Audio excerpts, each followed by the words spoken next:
serve and to lead. We believe in the idea of servant leadership, leading from behind being the most powerful way to lead people. And so the young people learn very quickly that the way they can progress is by helping others. And in the youngest years, we call them learning to be badges. So they have more opportunity to learn to facilitate a conflict resolution, for example. They sit and they learn how to guide two people who are arguing to come to a resolution. They learn to be the judge of studio maintenance. So they're given the opportunity to make sure everyone's done their job and they have to hold someone accountable if they didn't. So it's just learning to be a leader in general. As they get older, middle school and high school, it's real servant leadership. That's why we can have so few adults, because those eagles are coming and really serving in the role that an adult would usually be serving. It's powerful because those youngest eagles, those elementary eagles, would do anything for those high schoolers who come in. They adore them, they love them, they listen to them. Same thing with the middle schoolers. They love those peers. They feel so honored when they're sitting with them. And I think that it goes both ways. I think that feeds the older eagles too, to be adored and loved by the younger ones. And they have to hold their own behavior at a higher standard because everyone's looking at them.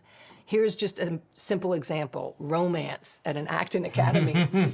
The first couple that kind of coupled off, it was upper middle school, right when we were starting our high school.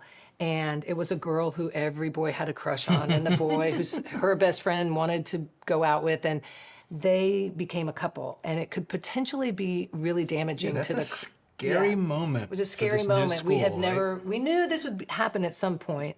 And I've talked to my friends who are principals at high schools, and I've heard the stories. And I was like, this is pretty significant.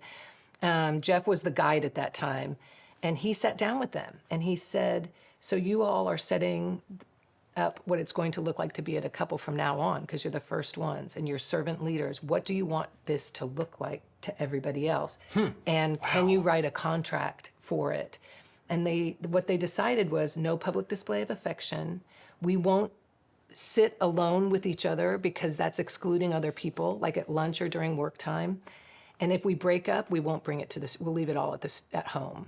And they verbalized those promises to their peers. And they are still together. They're a beautiful couple, graduated. They're just wonderful humans. I respect and admire them because they set the standard of that behavior. We never have to worry about them setting low standards for themselves. They set really high standards. And it's even